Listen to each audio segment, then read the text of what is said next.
Wah, you.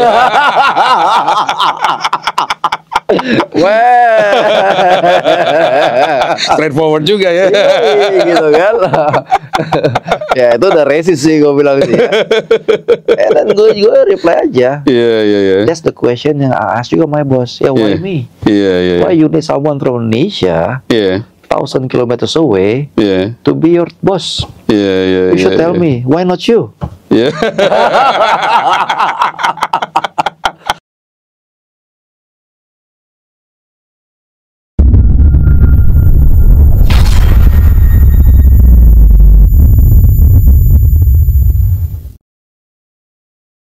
Selamat siang teman-teman, welcome to Dunia Pro, podcast untuk profesional dan eksekutif yang mungkin pertama di Indonesia.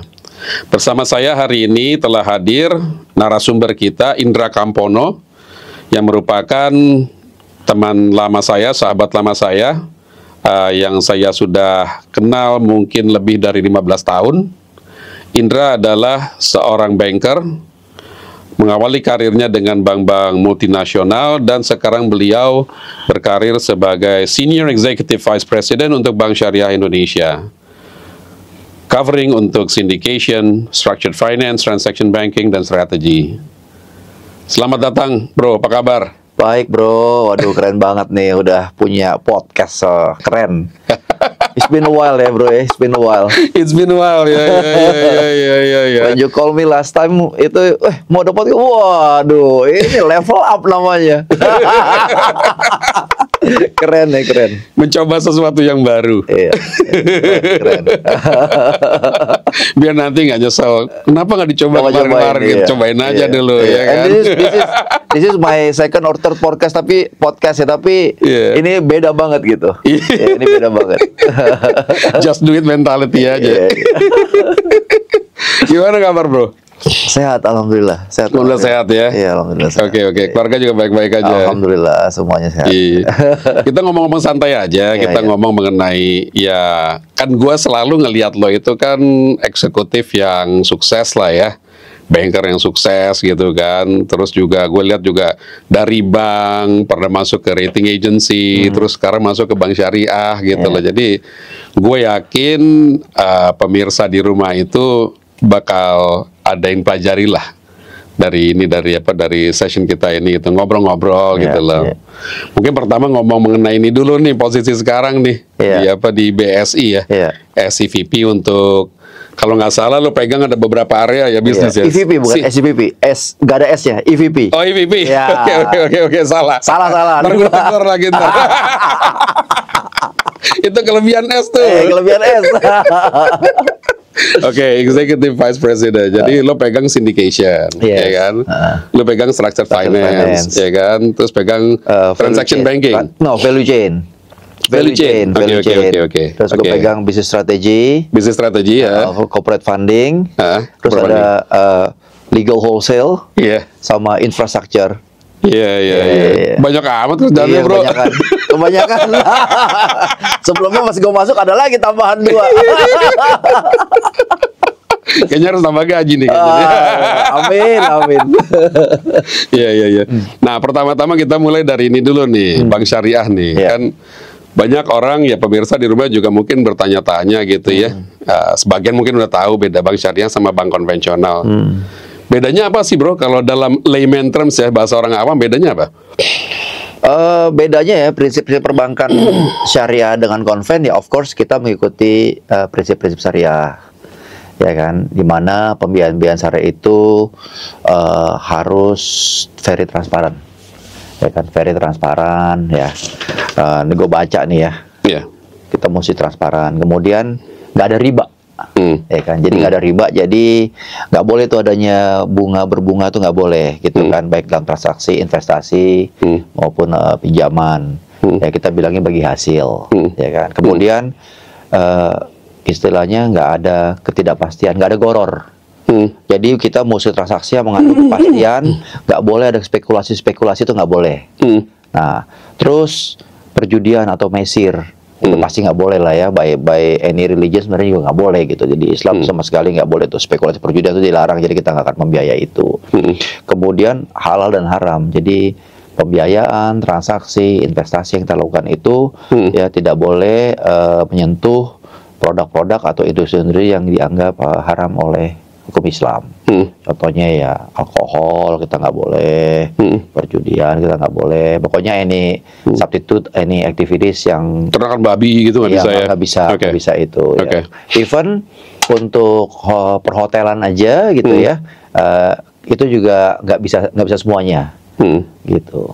Yang soalnya nggak ada kepastian atas penggunaannya nanti ke depannya seperti apa. Oke. Ya kayak misalnya restoran gitu ya. Restoran ternyata dia ada jual restorannya ini halal nih gitu, tapi ada alkoholnya gitu kan. Oke. Terus ternyata portion of alkoholnya lebih besar daripada makanannya gitu. Itu nggak bisa juga. Oke. Jadi dan ini semua transaksi kita, semua investasi kita, semua aktivitas kita itu di kontrol sama Dewan Pengawas Syariah. Oke. Jadi any produk yang kita mau launch, any activity yang kita mau launch itu mesti melalui proses komite syariah dulu. Nah, dicek ini apakah bisa apa enggak gitu, dan komite syariah juga ada governance juga dari MUI juga. Apakah sudah ada governance dari sana? Kalau sudah ada tinggal diturunkan, oke ini bisa. Kalau belum ya kita mesti minta approval. Nah, itu bedanya gitu. Nah, tapi dari sisi produk ya apa yang bisa dikerjakan bank konvensional ya pasti bisa gitu dengan segala macam structure yang ada. Ya, jadi kalau bisa bilang sama aja sebenarnya Bang Syariah, ya in the bigger term ya sama gitu ya. Tapi when you look at deep inside gitu ya, banyak perbedaan-perbedaannya yang sangat mendasar. Gitu. Ya jadi kalau kita sekarang bicara syariah financing ya, yang tadi kita bilangin ya, transparan, fairness, ya kan, barangnya mesti bagus, pricing mesti jelas, ya kan, ada kepastian, ada segala macam. Kalau kita relate ke ESG principle, itu mirip-mirip. Jadi kalau misalnya if you have a financing on the Sharia financing gitu ya, and you want to look at the ESG principle gitu ya, itu 11-12. Gitu. Makanya Syariah project, Syariah financing ini banyak juga diterima di negara-negara Eropa. Ya kan, spesialis Scandinavian countries gitu. Kenapa? Karena di sana kan ESG investor banyak sekali itu. Nah, jadi banyak mereka nge-push ke kita gitu, we have a Syariah project, Syariah financing gitu kan. Why don't you just also get the ESG certification? Gitu. Nah, BSI ini kan TBK ya. Investornya biasanya dari mana? Banyak investornya kan, kita is public company ya kan, public listed company ya. Ya dari seluruh dunia sih ya, basically ya. Ya people kan doesn't look at this is Sharia atau this is something, tapi they just look at the underlying company seperti apa, ya kan, return on investment seperti apa, return on equity seperti apa, ya kan, potensialnya untuk growth seperti apa, ya kan. Jadi investor dari seluruh dunia sih. Ya kan, our team gitu not necessarily investor yang hanya melihat syariah compliance-nya, enggak ya? Enggak juga, juga. If you look at our books gitu ya, investornya kan dari seluruh dunia gitu, and then not related, enggak selalu related to the Islamic fund juga, enggak selalu. Gitu. Bro, gue tarik sedikit ke posisi yang sekarang. Structure finance itu contohnya seperti apa, bro? Jadi di Syariah itu structure finance itu sebenarnya everything yang kita berikan financing itu semuanya berupa structure gitu kan ya. Karena when you look at the project ya kan, one project financing gitu kan ya. Kan banyak yang bisa kita structure. Jadi kita tuh structure finance itu kita merangkai seluruh produk-produk yang ada di kita dan kita jadiin satu, kita embedded into ini loh tailor-made solution for you from the existing product yang kita ada. Ya ada investmentnya, ya kan, ada working capital loan-nya, ada ya macam-macam lah gitu. Cash management-nya, ada trade finance-nya. Jadi itu kita jadi kita model-model sebenarnya is just like global bank ya. BSI ini acting as a global bank gitu. Kita nggak ada, loh ada produk gue nih on the shelf, pakai ini enggak. When you meet a client ya you see gitu, what do you need? Kayak kan we are heavily for the past few years gitu, we are heavily involved in infrastructure. Ya kan. Nah, itu coba kita tuh banyak banget main infrastructure ya. Tahun 2022 BSI itu involved in a lot of syndication and infrastructure. We are number 4 on the Indonesian syndication league table. Gitu. It shows that our commitment and our strength in understanding the business and industry itu very strong gitu. Jadi konsep wah syariah nih bank kuno gitu is not gitu ya. When you look at our sebenarnya go into detail all the numbers and all the transaction, it shows differently gitu. Ya kan? Kita juga number 10 syariah in the global syariah bank in the world ya, by market size. Capital, market cap, gede banget gitu loh. Maksudnya nggak main-main. Ya bayangin ya dari 3 bank ya, BNI Syariah, BRI Syariah, sama BSM digabung jadi satu gitu kan. Sekarang become number 1 the biggest syariah bank Indonesia gitu. Market cap-nya berapa sekarang bro kalau BSI? Berapa ya sekarang ya? 103 kalau nggak salah. Atau bukunya berapa sekarang? Buku 4 ya. Hah? Buku 4. Buku 4 ya. Iya. Udah lewat 500 T. Belum. Oke. Belum. Oke. Akan. Oke. Ya, On the way ya. 300 something ya. Oke. Besar ya. Besar. Iya. Oke. Nah kalau syndication, lo ngerjain apa kalau di syndication? Banyak sih, syndication biasanya project finance. Ya project finance ya tadi yang gue bilang infrastructure, kita main di telco, kita main di oil and gas, itu anything that have a long tenure and bigger amount gitu ya. Nah biasanya kita ikut fund, kita ikut serta di dalam financingnya. Nah syndication ini kan agak unik juga ya. Biasanya kalau dari project coming into the market, biasanya kan selalu syndication itu kan either conventional bank semua ikut ya kan, dan kita nggak dikasih. Nah, since we are big, we are able to take some of the asset. Kita selalu minta tuh ke issuer-nya, give us some ini dong, some portion gitu. Jadi selalu sekarang kalau ada big project itu, since we already have a credential in the market, we've been doing for a lot of project in the market juga. Jadi biasanya kalau kita ketemu sama issuer ya big issuer gitu yang biasa syndicated, kita bilang ayo kasih portion dong buat syariah. Nanti kita jadi ada 2 tranches tuh, convent bank tranche sama satu lagi syariah bank tranche. Nah itu semuanya syariah bank tuh. Biasanya gue invite tuh all the syariah bank ada di Indonesia, baik the bank syariah umum atau juga bank UUS ya. Unit usaha syariah ya. Syariahnya. Itu banyak. Nah itu. Jadi license-nya PT-nya tuh masih PT bank konvensional, tapi dalamnya ada bisnis syariahnya. Nah itu biasanya tuh all our partner itu dia tuh untuk biasanya untuk create syndication syariah syndication. Kalau strategi lo ngerjain apa? Jadi strategi itu kita melihat strength kita di wholesale, kan gue under wholesale bisnisnya ya. Di wholesale bisnis ini gue di sini think tanknya untuk strategi for the wholesale bisnis seperti apa sih, industri apa yang kita mau masukin, terus seperti apa besarannya, terus value chain-nya atau turunan seperti apa yang bisa kita buat untuk this company gitu. Sometimes when you just give a loan kan, the business is not really sticky ya. You want to have a sticky business and sustain business gitu kan. Jadi you have to go deep down into their secondary or second tier of their industry or the company, suppliersnya, distributornya, even the employee-nya, sub-supplier, sub-distributor. Nah itu kita buat strategi seperti apa, kita lihat market seperti apa, udah berapa bank yang masuk di situ, kita ngerti ya. We are the last bank, newest bank in town. Jadi nggak mungkin kita bisa ambil semuanya. When you go into the business, when you go into the market, you see lah, okay, mungkin our proportion for this time 20-30% is already enough. Kan dari other bank juga gitu ya, names like Mandiri, BNI, BRI, and all other foreign bank itu udah di sini. Kita kan terakhir baru masuk, kan baru di-establish 2021. Iya kan, jadi ya getting 20-30% of the market share is, I think, is already good enough for now gitu ya. As we go bigger gitu ya, probably we can take more. Oke.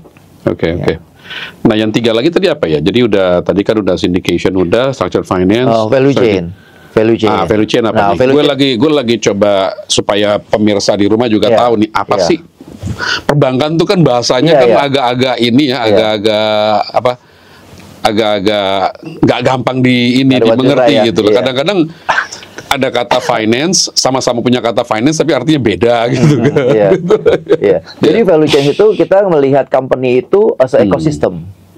Jadi we create ecosystem, gitu kan ya. Contohnya, can I say the name nggak ya di sini ya? Apa tuh? Ya one of the oil company lah ya. Okay, one of the oil company gitu kan. big oil company. Oil company ini kan nggak bisa hidup sendirian nih. Oke. Ya kan, dia ada processing, ada yang di hilir, ada yang di hulur. Dia ada yang eksplorasi sendiri, ada yang beli sendiri. Nah, itu seluruh tentakelnya dia nih, this is the oil company. Dia ada penjualannya, ya ada distributornya, ada subdistributornya, ya kan ada SPBU-nya segala macam, ya kemudian ada supplier macam-macam, ya kan. Nah, itu kan ekosistem. Nah, kita lihat nih, kita mau cocok kan nggak bisa juga masuk, you cannot go into the 100% of the ecosystem kan. Betul. Kita staging. Stage pertama, kita mungkin ambil ekosistemnya yang di distributornya dulu. Nah, kita masuk ke situ tuh. Distributornya ada berapa sih potensial bisnis, ada berapa bank di situ. Nah, kita mapping. That's how what is the value chain is all about. Kita mapping, kita lihat berapa potensi dari masing-masing ini dan kita determine itu. Apa yang mau kita ambil? Employee-nya kah? Employee-nya kenapa employee? Karena ada payroll. Payroll tuh goes into the retail business kan, housing loan, car loan, atau apa tuh loan serba-serbi gitu ya, macam-macam tuh bisa ambil. Itu bisa 3, credit card. Ya kalau BSI juga punya very unique, kita punya tabungan emas, cicil emas, itu very unique, the only bank Indonesia yang bisa melakukan itu. Nah, it's all of sort of potential business or potential income bisa di-generate, dan juga kita create ekosistem di situ. Ya dari payroll-nya kita bisa sikat dari situ, bisa kita ambil dari distributornya, dari sub-distributor, dari supplier-nya. Dan kita kan juga banyak dari wholesale business ini ada corporate, ada commercial ya, based on the size. Kemudian kita punya juga SME, small medium ya. Kita udah punya lagi yang lebih lagi kecil lagi, retail. Nah, itu bisnis di value chain itu adalah hubnya of one of our corporate client kita, and then kita create the business to all channel yang ada di BSI. Cross sell lah ya. Cross sell ya. We identify the business and we create the business for them juga. Jadi kita kasih, ini daerahnya misalnya di Kerawang. Di Kerawang ada berapa cabang kita yang dekat ini. Kita kontak tuh. Ini ya. Ini ada potensial bisnis 1, 2, 3, 4. You guys try to capture this business gitu. Gitu. Menarik. Yang 2 lagi tadi apa, Bro? Legal wholesale ya, legal wholesale. Legal wholesale. Kenapa ada di gua? Hukum ya. Kenapa? Karena lot of documentation. Syariah itu is a lot of documentation, lot of wakat, perjanjian, agreement. Ya, jadi everything, dan kan kita selalu bergabung nih. Kita selalu ada bukan bergabung, selalu ada sisipannya gitu ya. Di konven seperti ini, di syariah seperti apa akadnya gitu kan. Dan akadnya tuh banyak sekali gitu di syariah ini, karena semuanya mesti berakad. Ya kan, sesuai akadnya, jadi setiap transaksi itu ada akadnya. Nah, akadnya itu kenapa di kita, karena when you have your own legal gitu, you create your own center of excellence. Ya kan, misal di Jakarta, pernah kayak gini, ntar tiba-tiba dari Semarang minta kayak gini, ya aku udah pernah di Jakarta. Di Surabaya, jadi nggak usah you go through the legalnya BSI, karena kita create benar legal business kita di kita.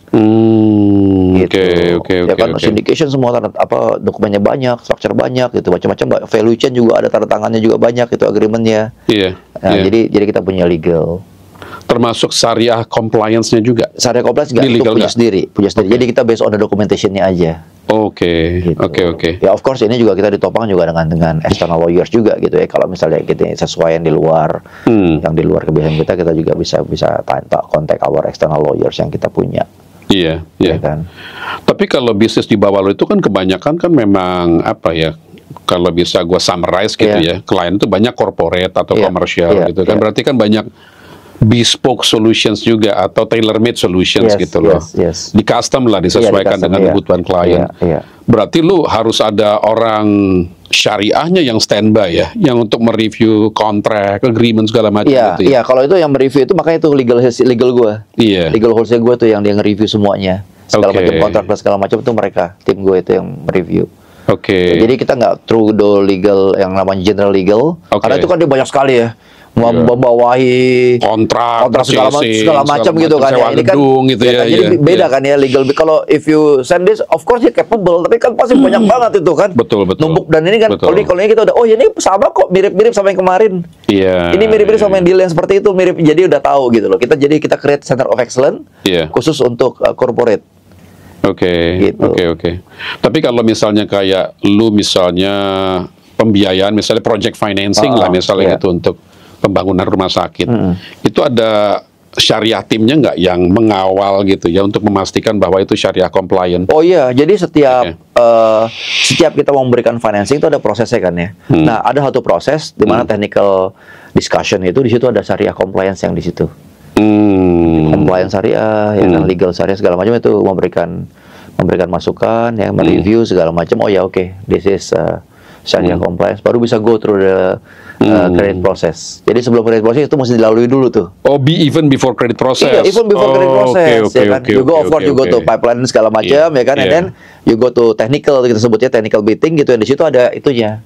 Iya. Nanti pada saat credit process ditanyain, syariahnya udah oke belum? Oke, gitu. Oke, menarik. Iya. Makanya juga produk baru juga gitu sama. Iya. Sebelum di approve sama board, Iya. itu juga mesti lihat situ juga. Oke. Nanti baru di approve sama boardnya itu apa? Dewan Pengawas Syariah. Oke. Di approve baru masuk ke board. Jadi lebih banyak lagi, lebih panjang kalau produk baru. Oke. Ya. Berarti lo sebenarnya nih di apa kalau di BSI lo tuh running beberapa bisnis sekaligus, berarti lo punya tanggung jawab. Tanggung jawabnya itu P&L ya, profit and loss berarti bro ya? Atau aset ya? PNL. P&L. Kalau gue ada PNL, gue ada Oke. FB fee-based Oke. income-nya di tempat gue ya. Oke. Ya. Membawa berapa orang sekarang? Total. Sekarang ada ya almost 60 lah ya, almost 60 people ya. Oke. Ya. Bro, lo kan pernah kerja di Saudi. Ya. Gimana syariah bank di sana compare to syariah banking di Indonesia? Nah, emang Gue tahu memang itu udah berapa tahun yang lalu ya. Iya. Tapi this is still the same method ya. Jadi syariah itu tuh ada dua what should I say? Dua thinking, dua way of school of thoughts ya. school of thought lah ya, dua school of thought gitu yeah. ya. The Southeast Asian thought and the Middle East thought ya. Yeah. The Middle East thought ini is much simpler. Ya kan, mereka menggunakan satu produk aja untuk semuanya bisa. Oke. Ya pakai murabah, komoditi murabah, pokoknya jual beli, Iya. udah beres. Yeah. Nah, kita nggak bisa gitu. Iya. Even kalau di sana itu kan mereka, produk barang ada di mana, kita pokoknya kita jual buy and sell aja, buy and sell with the logam mulia atau something yang commodities yang quite fixed in term of the amount ya, in term of the value gitu ya. Ya biasanya logam mulia atau sejenisnya gitu. Kalau di Indonesia enggak, kita nggak bisa ngambil. Oh, kita juga bisa pakai itu. Contohnya kenapa? Contoh seperti ini. If you wanna borrow $1 billion for us, ya oke. Waktu I was in Saudi gitu, I contact London Stock Exchange, I buy LME for $1 billion, I sell to this guy, to the issuernya, to the borrowernya, and then dia bisa jual lagi. Nanti within I don't know, tergantung setahun depan, ya, in tahun depan dia mau bayar, dia buy logam mulia and sell to me. Jadi buy and sell-nya through the paper aja. Through London Metal Exchange, and then the process of the money you can use it for whatever. Oke. Ya kan. Oke, Jadi apapun bisa, pokoknya gue beli dulu aja. Yang penting gue ada buy and sell, semuanya safe gitu ya. Oke. Profitnya buy and sell sekarang, buy and sell on the maturity date. Oke. Nah, the difference-nya itu bagi hasilnya. Kalau di Indonesia nggak bisa gitu. Oke. Ya kan, kita semuanya mesti kita structure, tergantung lo mau model apa, mau ada project financing, mau projeknya ini, ada mau jual beli, mau sewa menyewa produk ini, mau investment produk ini gitu loh. Nah, jadi orang bilang when the thing is very limited, you become very creative. Right, Ya kan? Even the Malaysian itu juga quite flexible in term of product. Mereka bisa, kita nggak bisa gitu loh. When I talk to colleague from Malaysia gitu on Syariah, on the Syariah financing team gitu di sana, mereka bilang kita tuh banyak belajar loh di Indonesia. Soalnya you guys very creative, Walaupun di Malaysia itu sistem financing is very fast. Kenapa? Karena politically government itu support. Ya kan? Every bank itu sell itu adalah Syariah first. When you talk to Maybank, is Syariah first. You talk to CMB, Syariah first gitu. Di sini kan enggak. Gitu. Nothing to do with religion ya. It's just some sort of the financing structures and how do you want to push this forward. Ya kan? I think Malaysian itu they know gitu kan ya. Syariah financing ini unik. you don't want to go head to head with the conventional banking because there are a lot of JP Morgan of the world, HSBC, Citibank, all the world di sini ya. Yeah. Di luar ngapain gue fokusnya di syariah aja. Yeah. I wanna be the strongest syariah financing in the world. I pick this one. Mungkin itu arahnya. Ya, if you look at their customer base, itu most of them are non-Muslim. Ya kan 60% of the customer syariah di Malaysia is non-Muslim karena approach-nya beda. Di Indonesia dulu sebelum the new BSI coming out in the market, how they sell syariah nih menurut gua nih ya. Kan gua udah involved di syariah udah lama walaupun gua benar-benar industri ya. Tapi gua kan lihat I was one of the behind the scene promoter for the syariah finance Indonesia. Itu gua lihat di sini tuh jualannya cara jualan ayo dong dengan syariah dong karena berkas segala macam. Kan it's not the way to approach it gitu kan. For me to sell syariah is not like that. For me to sell syariah. Why you use syariah? Kenapa? Pricing kita transparan. Pricing kita very kompetitif. Produk kita cocok dengan kalian punya kan tadi transparan, fair, ya kan? Dan barang yang kita financing adalah barang-barang yang bagus, hanya barang-barang yang baik ya, halal gitu ya. Our pricing is correct, our structure is right gitu, very kompetitif. That's why you pick us. Gitu. And kita bagi hasil juga very transparan juga. Jadi makanya BSI sekarang itu is a syariah modern bank gitu. If you come to our office, you will be amazed gitu. This is just like global bank gitu. The setup and everything. Atau mungkin karena ini kali bro, kalau misalnya untuk pendekatan kepada nasabah individu kali ya, pendekatannya lebih banyak ke pendekatan syar'i sama values gitu bahwa kita bank syariah and you as a Muslim gitu kan harusnya banking sama kita, mungkin begitu ya. Mungkin begitu. Sementara kalau corporate itu berbeda pendekatannya. Ya mungkin begitu ya. Tapi tergantung juga. Nggak gampang juga kan when your pricing is not the competitive as other gitu ya. When you have a certain amount of asset yang you want to invest in a bank gitu ya. Say you have 1 billion rupiah gitu ya. Nih saving gue nih. And you still want to have some sort of return gitu kan. Yang bagus returnnya lah ya. Oke, syariah datang maka kita aja, kita sehari segala macam. Tapi return kita 4% gitu kan. Sedangkan tempat lain bisa 6%. Ya orang juga mikir-mikir juga gitu ya. Nggak ngaruh juga ternyata. Unless you have more money, oke lah, nggak apa-apa gue sedikit sama dia. Mungkin masih di mix gitu kan ya, masih di mix sama dia. Especially for people yang below 50s ya, mereka masih cari return dong. Ya kan, mungkin people yang above 50 kenapa? Karena udah beli mapan udah segala macam, mungkin wah udah tua juga nih ya, gue mau gue mau semuanya yang bagus lah buat gue. Kalau sebagai orang Muslim, gue maunya taruh semuanya yang di syariah aja, gitu. Jadi ada different kategoris juga gitu kan ya. Betul ya. Nah untuk yang di bawah umur 50 ini, you have to istilahnya ya appeal to their logic ya. Investment logic, transaction logic gitu kan ya. What do the young people do gitu sekarang?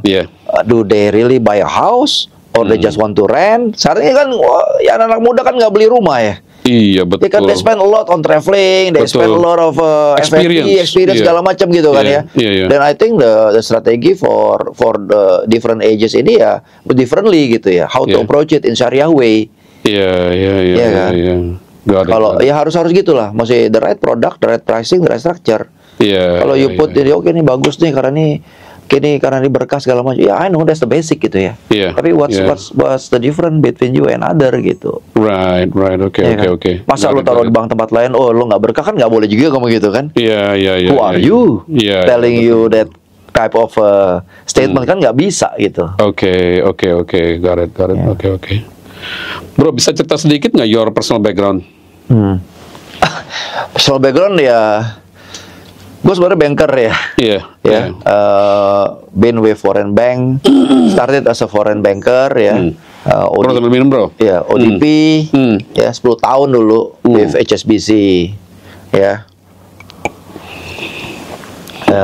Agak unik dengan HSBC karena at early year pada saat itu masih banking is a good old bankers ya. Jadi as ODP gitu, I was been moving around by the company ya to taste all different apa namanya unit gitu, job gitu, tapi semuanya within wholesale banking ya, mainly di wholesale banking ya di Indonesia, terus pernah di Hong Kong juga gitu ya, mostly doing all transaction banking. Will pernah di Hong Kong juga ya? Kita ketemu di Hong Kong. Ketemu di Hong Kong. Iya betul. Kan? I was doing the supply chain waktu di Hong Kong gitu kan ya. Jadi setelah dari Hong Kong itu gue pindah ke Saudi. Nah itulah gue pertama kali belajar syariah. Ke Riyadh. Ke Riyadh, ya kan, ke Bang Albilad, ya kan. Very interesting job.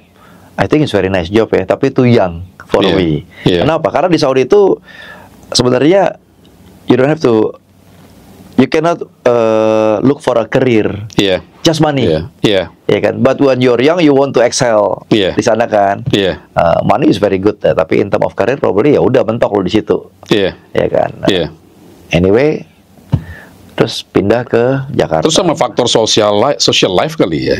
Iya, pada saat itu Saudi masih tertutup sekali. Riyadh waktu itu sangat beda dengan Riyadh sekarang ya, very close ya. Jadi I was there with family, ya kan, with other Indonesian friend juga yang you might also know, ya kan. Kita tinggal di compound, very close compound juga, anak-anaknya masih kecil. Wife nggak boleh nyetir, nggak boleh nyetir. Ya, belum boleh ya. Belum boleh. Sekarang ya kan. Harus kita accompany sama with me gitu ya, with husbandnya kemana-mana, mesti go as a family. Ya, in term of social life is difficult to to be independent. My wife to be independent, to family to be independent susah karena mesti I always have to be with them to go around. Tapi everything is provided for ya. Riyadh is very nice city pada saat itu aja udah keren banget ya. I feel like I'm living in US. I was living in US for 10 years kan, before coming back to Indonesia. Tapi it's just like US, tapi it's Islamic US. Ya kan, the road so big, ya kan, very nice car, very cheap one. Kayak tinggal di California gitu kan. Iya, benar. Mobilnya gede-gede kan, gasoline so cheap juga gitu. Kayak tinggal di Amerika tahun 70-an kali ya. Ya kan, saking murahnya gitu kan ya. Housing lebih murah daripada air putih. Iya, housing juga murah, belanja murah, nggak ada tax ya kan. Barang-barang branded semua gitu ya. Pokoknya in term of living condition sih I didn't complain at all, tapi social life ya gitu ya. Terus ya not happy on that side gitu, not on the career side lah ya. Easy business di sana ya, karena pada saat itu Saudi thinking itu is not as modern, ya kan? Jadi banyak expat kerja. Jadi di bank gue itu buat mungkin 30% or 40% orang expat dia yang kerja. Banyakan apa? Bule apa orang-orang Asia Selatan kayak India, Pakistan, Bangladesh ya? Asian, Pakistani, Bangladeshi gitu ya. Filipina banyak. Filipina banyak. Terus Indonesia few lah. Indonesia mostly itu di telco sama oil and gas. Komoditinya gitu. Bankers nggak banyak. Ada lah tapi nggak banyak. Ya kan. Terus gue pindah ke RBS. Ya kan, RBS. Sorry, kalau waktu di Saudi hubungan kerja dengan local people gimana, bro? Oke. Jadi gini loh, di Saudi ini everybody tuh sebenarnya speak English. Speak English, tapi they just don't want to speak English aja. Ya kan. Hubungannya baik karena banyak rata-rata lulusan dari luar. Jadi when I think the Saudi yang mau kerja gitu ya di perbankan atau di financial industry itu mostly dia graduated overseas. Gitu. Jadi udah terbuka lah ya. Nah, discussionnya oke lah gitu. Discussionnya oke. Very nice people sebenarnya. Tapi it's just the culture itu is very laid back culture. Very laid back culture. Ya. You have they never tell you no, but they just don't do it aja. Ya kan? Can you do this? Insya Allah gitu. Insya Allah bukro tuh tomorrow gitu. Tomorrow kayak orang Indonesia apa ya? Besok. Orang Jawa bilang besok, sama kayak gitu. They just don't do it aja gitu loh. Tapi dia nggak pernah bilang nggak mau nggak. Ya kan, no problem, brother. Iya. No problem, Habibi gitu. Iya. Itu bukan karena mereka nggak mau take order dari you as a foreigner atau memang mereka seperti itu? Seperti Atau itu. semuanya. Seperti Oke. itu. Tapi memang Oke. ditambah, I came as a boss gitu kan. Iya. I have ini experience itu ya waktu within a week gitu kan, I came there gitu kan. I was heading the transaction banking unit, sales and operation, jadi very big team ya. Apa namanya, kingdom wide. Terus I introduce myself lah. We have a very department town hall gitu kan. I explain myself gitu, introduce myself, say hi everybody. Terus I said, anybody have a question? Paling oke, bilang itu. Someone raise hand ya kan. Yes, gue bilang itu kan. Why you? Why you?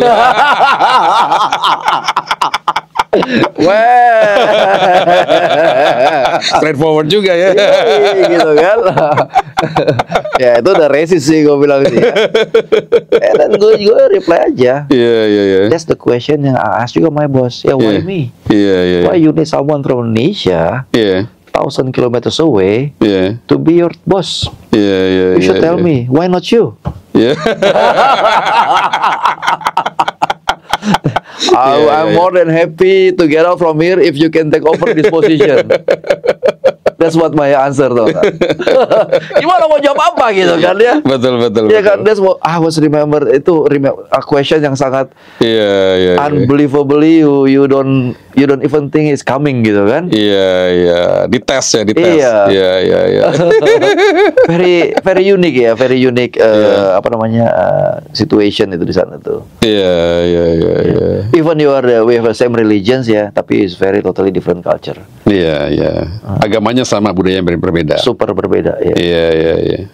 Tapi ada kasta-kastanya juga nggak sih kalau untuk ekspat di sana? Ada dong. Kalau di Saudi itu mereka ngelihat Arabs itu number one. Iya. Ya kan. Terus number two itu the white. Iya. Ya kan, ekspat from US atau European. Iya. Ya kan. Iya. Ya kan. Terus yang ketiga baru kita lah. Iya. The Asian, ya kan, the Yeah. slaves. Gimana bro ya? Gue datang ke sana. Indonesia itu kan mostly, sorry to say ya, TKI semua kan. Iya. Whether you working as a driver or as a helper. Iya. Kan tiba-tiba kita datang tim of Indonesian gitu di sana, become group head semua gitu di sana. Iya, lo rame-rame lagi waktu itu Rame-rame kan gitu, udah semuanya level sama gitu, grup head semua gitu kan.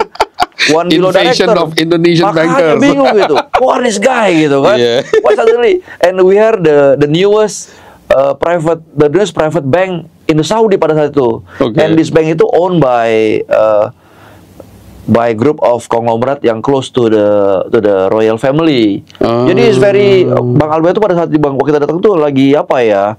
Bank yang sangat sangat progresif lah ya. Iya, betul Iya. gitu. Tiba-tiba ngapain ada orang ekspat datang nih, orang Indonesia gitu kan.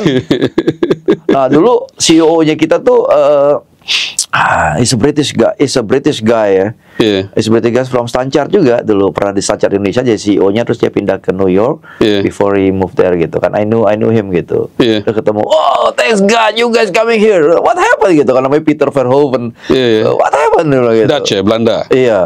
Iya. American Dutch lah ya. Yeah. Terus dia bilang, this bank man, dia bilang gitu. I need Yeah. people like you guys to be here. Iya, menarik. Tapi lo kalau misalnya dalam usia sekarang ada tawaran lagi ke sana masih mau nggak? Males lah gua. Males. Bukannya lo malah ini, bukannya lo malah tertarik. Enggak lah, udahlah. Kan cukup lah. istilahnya nih, wah, ini umurnya nih udah ini nih, kan bisa lebih sering umroh di sana. Ya, udah alhamdulillah ya, udah umroh terus setiap waktu gue selama sana hampir sebulan 2 kali ya, alhamdulillah. Itu perks juga loh. Itu perks loh. Umroh dari Indonesia kan mahal. Iya, haji pun gue di sana kan. Iya kan, cuma bayar 15 juta. Alhamdulillah. Seru. Nah, terus habis itu Hong Kong ya? Itu gue dari Hong Kong dulu tuh. Iya. Dari Hong Kong terus gue ke Saudi, ya kan. Begitu gue. Oh, duluan Hong Kong baru ke Saudi. Iya. Oke. Beda banget ya sama Hong Kong Iya. ya. Terus gue di hire sama RBS ya kan. RBS Indonesia, RBS Singapura, tapi gue tempatin di Indonesia. RBS itu waktu itu pada saat itu kita lagi beli in the process of closing the deal with ABN AMRO, ya kan? We were the biggest bank in the world by asset, Royal Bank of Scotland at the time gitu ya. I was doing the transaction banking gitu, but they asked me to move to Surabaya, gitu, karena strategi pada saat itu they sell out Surabaya to ANZ, and then we set up new office. Saya bilang, kenapa sih gitu ya? Ya udahlah gitu, airan Surabaya gitu ya. Sebenarnya ya back and forth lah ya, Surabaya, Jakarta, Singapura, pokoknya karena I report to my boss di Southeast Asia.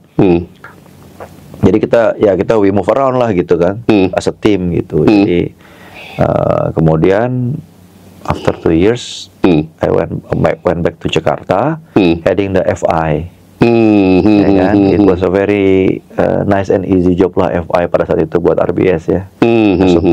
The biggest bank ya, limit very easy segala macam gitu. But unfortunately RBS went bust. Ya kan, in the process ya. Terus I moved to Singapore. Ya kan, join Mizuho. Mizuho doing ECA. Export Credit Agency. I was the head of ECA for Asia and Oceania. Ya kan, jadi doing a lot of ECA based project. Basically pada saat itu lagi aktif-aktif kita buat power plant. My main country itu adalah Indonesia, Vietnam, terus beberapa Mekong countries, and India. Ya kan, Jepang juga beda lagi nih, ya kan? Di Jepang beda, very strict, very strict, very governance-nya very high, ya kan ya. But pricing is very competitive ya. Very competitive pricingnya. Yeah. And the money is just like water in the ocean. Because you just can finance everything. But it's very strict gitu. Governance, kreditnya, proses. Tapi once the Japanese ini gini ya. Once you get approved, for the second, the third one is very easy. You have to build the trust first gitu ya. Building trust is very difficult. Ya kan? You try a little bit, but you know it goes bisa terus lama dan panjang gitu. Look at all the Japanese companies ini kan. They stay for long. Look at Toyota gitu, since before the before or after the independence tuh udah di sini dia. Ya kan? Sampai sekarang. Sama. Mereka mikirnya lama, tapi kalau udah mereka komit. Komit terus. Nggak come and go gitu. Unlike some of the Western companies kan. And the way they structure the deal itu differently gitu ya. When you deal with the Japanese company, Japanese bank, when you offer financing, you're not offering the money, you're offering the project. Ini nih, I deal with Pertamina or with Vietnamese oil company or Vietnamese electrical company pada saat itu. Nah, you wanna build a power plant ya, berapa megawatt gitu? 100 megawatt. Oke. Ini nih turbinnya. Bukan duit-duitnya doang. Ini turbinnya. Ini projectnya, ini supplier yang lain, ini shippingnya, ini lawyernya, ini konsultannya. Nanti gue bank ya. Totalnya berapa gue bayarin. Jadi we became as consortium. It's not only the. Tapi memang itu ini ya, gaya ECA financing kayak begitu ya. Export Credit Agency financing ya, untuk mendukung mereka punya ekspor juga. In this case, equipment itu adalah ekspor mereka. Tapi the way they do project financing juga seperti itu. Oke. Karena they're very kiretsu namanya istilahnya tuh ya. Kooperasi banget gitu. And then even though those three Japanese bank I was with Mizuho gitu, BTMU and SMBC are all very highly competitive, tapi when the deals goes terus gitu, whoever not getting the deal, they will offering, you wanna join nggak? Jadi nationality-nya very strong. Nggak ada winner takes all ya? Nggak ada winner takes all. They always invite others, especially the Japanese. Karena of course you invite everybody, tapi the pricing kan nggak bisa match. Itu. Oke. Interesting. Bro, lo kan datang dari keluarga pengusaha ya? Bukan lah. Hah? Bukan. Sorry. your father is a doctor, Dokter, dan ya. punya rumah sakit, Iya, gitu lah. iya. Tapi lu yang gue tahu kan gue kenal lo kakak beradik itu bertiga Iya. semuanya gue kenal semua tuh, Iya, gitu iya, lah. iya. Tapi nggak ada yang ini ya, nggak ada yang venturing on their own gitu. Semuanya jadi profesional gitu dan semuanya Iya. sukses gue Iya, lihat. adik gue yang satu, yang venturing profesional ada adik gue satu. Tapi yang kita ya awalnya semuanya emang profesional, ya kemudian ya by half of the career udah yang pindah, terus ada yang terusin gitu. Iya, kan maksud gue begini, maksudnya lu lahir dalam keluarga yang udah so called established lah gitu, tapi lu tetap istilahnya tetap rajin gitu loh, tetap sekolah, tetap berkarir gitu. Itu apa? Ininya apa? Message-nya apa itu dari ini dari ya, orang tua? alhamdulillah gue lahir as you said established gitu ya. Gue lahir always happy lah ya, nggak pernah susah lah ya, gitu. Everything been provided more for gitu kan since I was the beginning gitu. Tapi my family, my dad especially never spoil me with money. Ya, of course dikasih apa aja dikasih, tapi nggak pernah tuh dia memberikan privilege apa segala macam, kecuali sekolah. Lo mau sekolah kemana aja silakan. Ya kan, lu mau sekolah apa aja boleh, mau di mana aja boleh. Alhamdulillah pada saat itu bisa. Dan my dad tuh provide us that gitu kan. Jadi three of us itu went to state. Ya kan, I lived there for 10 years, studying and until working juga di sana, terus pulang ke Jakarta pada saat Indonesia crisis. Saat itu bokap gue masih aktif kan, di UI, ya kan. Wah, pokoknya pada posisi yang sangat bagus lah pada saat itu. Susah banget bos pada masa kerjaan itu. Tahun 98 gue balik ya. Pada saat krisis gue balik. Pada kerjaan itu kan. My dad never offer me anything lah. Kan I already give you degrees. You find yourself. Gak dibikin company ya? Enggak. Three of us itu tiga-tiganya. Satu pun nggak ada yang diteleponin temennya lah, apalah nggak ada. I already give you the basic gitu kan. Ya udah, find a job gitu. Tapi yang penting memang dia sih, ini kalau bokap gue tuh keluarganya ilmu ya. Ya kayak education. Ya of course ya lo dibantu beli ini dibantu, tapi oh tenang aja deh, nggak usah kerja gitu ya, atau kerja sama di rumah sakit papa deh gitu ya. Nggak ada tuh, nggak pernah ada tuh. Nggak pernah ada. Kalau mau cari kerjanya nggak ada, sini papa CV-nya papa masukin ke foreign orang gitu ya, titip gitu. Nggak ada tuh. Even waktu gue lulus SMA, karena I was with SMA 8 di sini kan, gue tuh pengen banget jadi dokter sebenarnya. Awalnya gue pengen banget jadi dokter. At that time itu zaman Orde Baru lah ya, jadi it's very easy lah. For my dad juga di UI lagi. To just put me gitu kan. Nggak sama sekali. Kamu kalau masuk ya masuk, kalau nggak usah pakai gitu-gituan lah gitu. Well others at that time itu ada. Gitu. Benar-benar you're on your own lah istilahnya ya. Gitu. Kalau bisa masuk, alhamdulillah. Kalau nggak bisa ya udah. Kan it's not your it's not your place gitu. Jangan paksain gitu. Atau emang bukan di situ jalannya kan gitu. Ya di situlah gitu. Lo pernah ke rating agency juga ya, jadi ini ya. Jadi apa? Jadi presidir di Fitch juga. Gue pernah jadi presidir di Fitch juga. Itu juga lucu tuh. Jadi gue lagi I'm sebenarnya enjoying my time tuh di Singapura ya. Heading the ECA team for Asia and South Asia. Soalnya belajar Asia and Oceania. Soalnya kan traveling kemana-mana capek juga sih. Tapi ya you learn a lot ya di ECA ini. Is a new business for me. Tiba-tiba kan Fitch calling me gitu kan, lo mau join nggak gitu. Sebenarnya udah di calling 1 year before, gue nggak mau. Terus 1 year after masih calling, masih nyari, bilang, iya masih nyari gitu. Ngapain ya? Gue bilang gue emang banker gitu. I don't really understand rating business. It's the same. You talk about the same issuer, you talk about the same numbers, ya kan, itu same thing. Gitu kan, ya convince me. Terus I ask gitu my mentor, ya kan, I have my outside mentor lah ya, consult with them. Bos gimana bos, Fitch nih, jadi apa? Jadi CEO, ambil dong, dia bilang gitu. Gue bilang, gue masih muda tapi nih, nggak apa-apa. I was 45 at that time gitu kan. Terus soalnya it elevate your network ability when you become a CEO Fitch gitu, President Director Fitch. You will leveling yourself with the level menteri, menteri keuangan, ya kan, even the president himself gitu kan ya. Kenapa ya? Karena you are managing Indonesian rating, country rating gitu kan. Oh really ya, oh iya. And all the banks itu semuanya you leveling with the president director of the bank. Karena you maintaining ini kan, all other company yang you rate. Gitu. At least at the board level lo dikenal. Menarik ya business rating itu ya. Menarik banget gitu swasta, kan. Tapi istilahnya you have the authority gitu kan.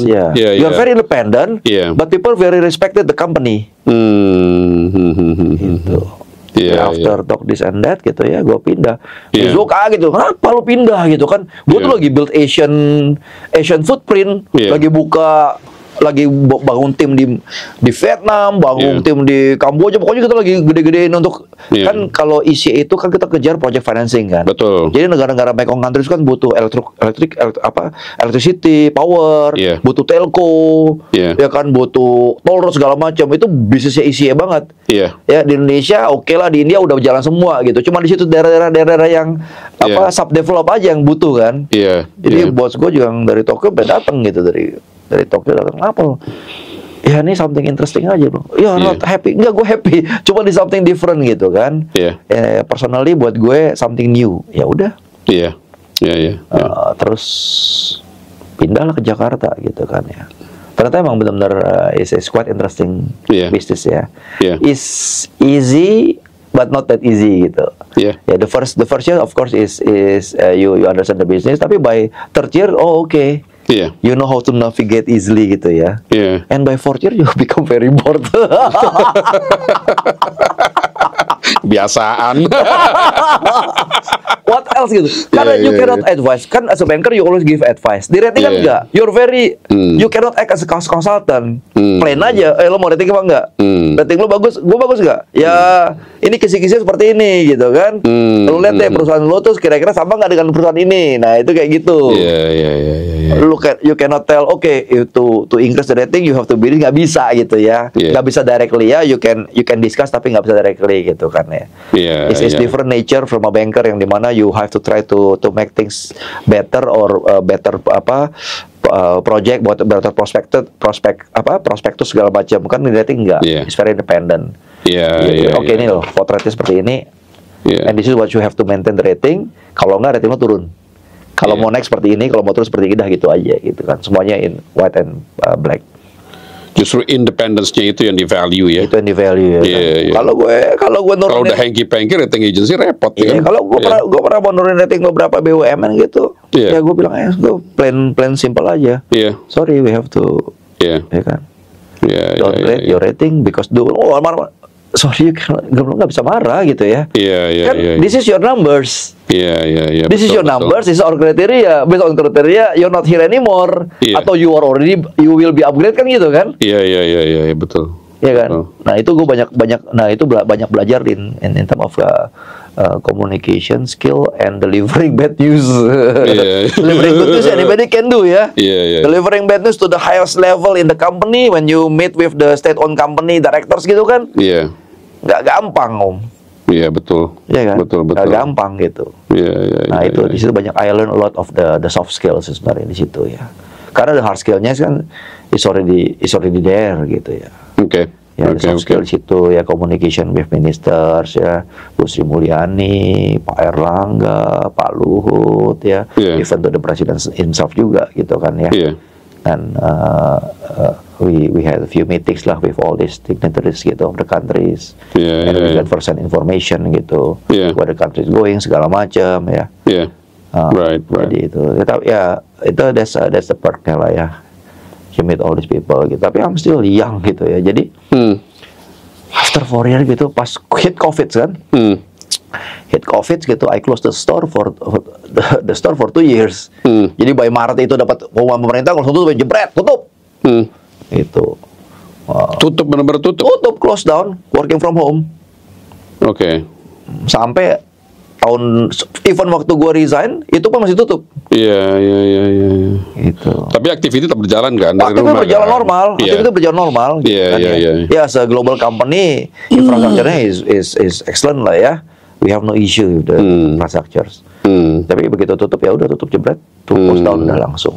Right, oke. Gitu. Sampai akhirnya ke BSI Sampai sekarang. akhirnya ke BSI gitu kan. Gua I was very itu getting very bored like working from home with the COVID all this thing gitu kan ya, feeling you're not doing anything gitu kan, soalnya kan my job was only meeting people.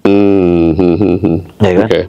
I don't meet people, I just WhatsApp them gitu kan. Pokoknya ya gitu aja gitu ya. Iya. Ya kan tiba-tiba someone ask me about this position gitu kan ya. Oh, it's very interesting gitu. It's very interesting.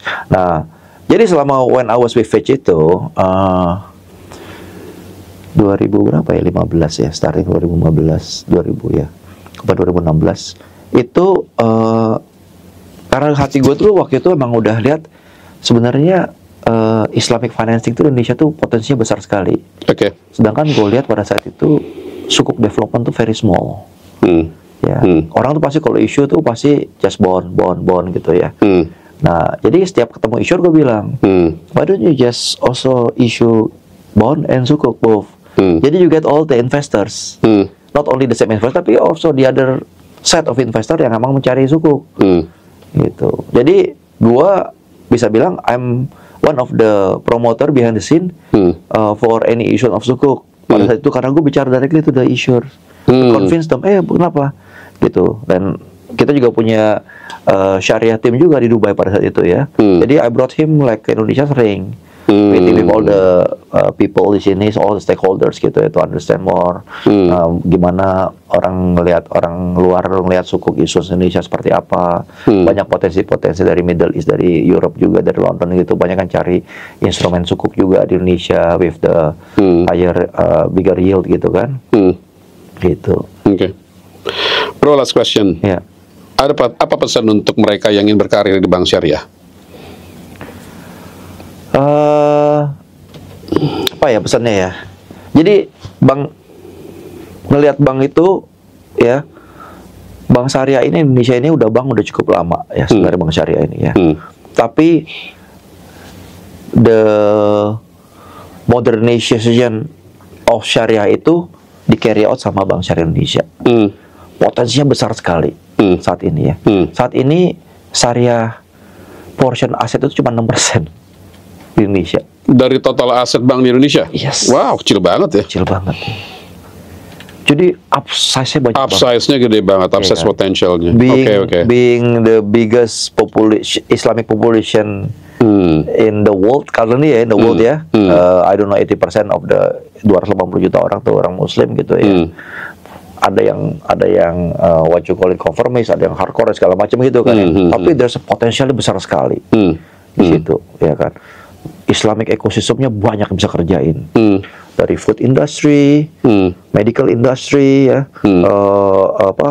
healthcare industry, cosmetic industry, ya kan, travel industry, banyak sekali yang potensi yang bisa kita iniin, ya kan. Kenapa pengen kerja sana? Karena potensinya upsize banyak banget gitu. Of course, if convent udah established gitu ya, mungkin naikin sedikit itu susah minta ampun dibandingin di kita. Dan nggak banyak syariah expert di Indonesia ini, nggak banyak, gitu. Ya memang comparatively to other ya mungkin kita masih lack of product, knowledge segala macam ya. Nah itu tujuannya adalah kita harus mengedukasi, gitu, edukasi. Upsize-nya banyak banget yang di learn. Oke. Thank you bro. Thank you. Very insightful, teman-teman. Demikian perbincangan kita dengan Indra Kampono dari BSI. Semoga bermanfaat, semoga menarik untuk mereka yang mempertimbangkan untuk membangun karir di perbankan syariah di Indonesia. Terima kasih. Kita berjumpa lagi di sesi berikutnya.